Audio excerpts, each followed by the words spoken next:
Everyone noticed him the second he stepped into the wedding hall. It wasn't because he made an entrance, he did the opposite. He slipped through the doors quietly, with calm steps, almost like he didn't want to disturb anything. But his presence had weight. A kind of quiet gravity that pulled eyes toward him even when he wasn't trying. He was tall, broad-shouldered, well-dressed in a perfectly tailored midnight black suit that wasn't flashy, but expensive enough that anyone with an eye for luxury could see the craftsmanship. His expression was unreadable, calm but serious, gentle but reserved. His skin was a rich deep brown, smooth and warm under the soft reception lighting. His posture was straight, confident, controlled.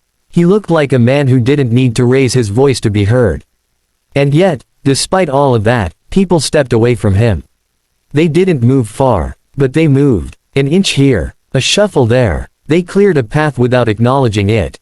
A group of bridesmaids who had been laughing at a table grew quieter when he passed. One of the groom's friends nudged another, whispering, "Do you know him?" The other shook his head. "Probably lost." Someone else muttered, "He doesn't look like he belongs here." He heard it. He didn't react. He simply walked to the back of the hall, folded his hands in front of him, and watched. Not with annoyance. Not with pride. Not with insecurity. Just a quiet acceptance, like a man who had lived through enough judgment to no longer be affected by surface-level ignorance. He stood there, unmoving, giving the impression of someone patient. Someone with purpose. Someone who didn't need anyone's approval. The guests didn't know his name. They didn't know why he was there. And they certainly didn't know that the bride herself had personally invited him days ago, after hesitating, thinking he wouldn't come. They just assumed. Assumed he was uninvited. Assumed he wasn't part of this picture-perfect wedding. Assumed he didn't fit. If they had known even a fraction of the truth, every one of them would have approached him differently. But for now, they whispered. Until the music changed. The reception was in full swing. The bride had just finished greeting a line of relatives who kept hugging her, crying, telling her how beautiful she looked. She smiled politely though her cheeks were already sore from hours of smiling. The groom stuck close to her side, enjoying the spotlight, shaking hands, making jokes louder than necessary so everyone could hear. Then the bride lifted her bouquet and stepped toward the stage where the microphone stood. People clapped softly, expecting a cute speech about love or family or how grateful she was for everyone being there. The DJ lowered the music. But before she spoke, she scanned the room. Her eyes moved slowly, searching. The crowd followed her gaze, expecting her to look for her parents or maid of honor or one of the kids running around between the tables. But she wasn't searching for any of them. She was looking for him. And when her eyes found him standing in the back, still alone, still ignored, her entire face softened instantly. Not like a bride greeting a guest. Not like someone seeing an acquaintance. No, like someone finding a piece of themselves they almost lost. The groom noticed her expression change. "Who are you looking at?" he whispered. She didn't answer. She stepped off the stage.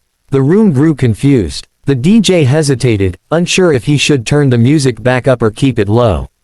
People watched her walk past the smiling tables, past the cameras, past the open floor. Her dress swayed behind her like a white cloud drifting across polished tiles. And she was headed straight toward the man no one had dared approach. The closer she got, the quieter the hall became. Whispers sharpened like needles. Is that her ex? Is that the father of her coworker? He looks familiar. Is he lost? Why is she going to him? The groom's jaw tightened as he watched. The bride reached him, and then she hugged him. Not a polite wedding hug. Not a stiff, formal embrace. A real one. A long one. The kind of hug that speaks without words. The kind that reveals history. The room froze. Someone dropped their fork. Even the waitstaff paused with trays half lifted. The groom's face reddened so quickly it looked like he might explode. His best man muttered, "Dude, who is that guy?" But the bride didn't let go right away. When she finally stepped back, she kept one hand on the man's arm as she smiled up at him. "You came," she whispered. "I wouldn't miss this day," he replied quietly, his deep voice carrying farther than he intended. People heard it. They exchanged looks. The groom took a step forward, but before he could reach them, the bride turned toward the hall. Her voice rose, clear and steady. "Everyone, I want to introduce someone very important to me." A ripple of discomfort spread through the room. Important. The groom's expression went rigid. The bride took a breath, her hand still gently resting on the man's arm.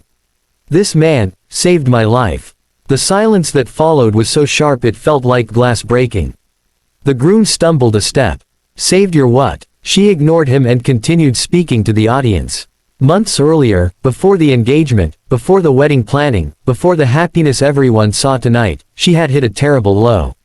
A point where bills stacked up, work instability crushed her, and loneliness felt like a second skin. She didn't tell anyone then, not her parents, not the man she would later marry, not her friends. She kept everything bottled inside until it felt like she was drowning in her own thoughts. One night, she sat outside a cafe late after closing hours, hiding behind a building, crying quietly so strangers wouldn't see her. Her job was gone. Her landlord had given her an eviction notice. Her bank account had less than $20. She felt invisible in a world that kept moving while she collapsed behind the scenes. That night, this man approached her. Not with pity, not with false cheer, not with judgment. He simply asked, "Are you safe?"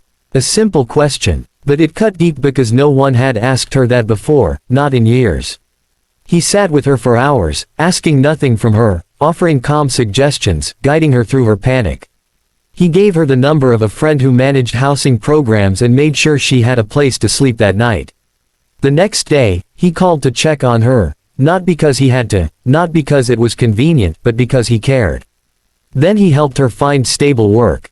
The bride looked around the hall as she continued, her voice trembling slightly. The job he got for me was at his company. But I didn't know something important back then. I didn't know who he really was. The groom rolled his eyes loudly enough that a nearby table heard him. What, he's a manager or something? The bride looked at him with a coldness the groom had never seen from her. He owns the company, she said. He owns many companies. He's my boss. Gasps echoed around the hall. A group of guests immediately pulled out their phones. Someone whispered loudly, "What's his name again?" Another typed quickly, and then froze. The moment his search results appeared, his entire face dropped. "Oh my God," he whispered. He's loaded." Another friend zoomed in. "No, not loaded. Billionaire. Multiple businesses. Investments everywhere. Real estate. Tech companies. Logistics firms. Even a medical startup." The groom blurted, "You never told me this." She looked at him with a steady, almost disappointed calm. "You never asked." The tension grew thick enough to feel in the air. The groom tried to regain control. He laughed, stiff and forced, wiping sweat from his forehead. "Well, that's great. Really inspiring. She got charity from a billionaire. What a Cinderella story, huh?" He regretted the words the second they left his mouth. The bride's expression shifted, slowly, like clouds moving to reveal a storm.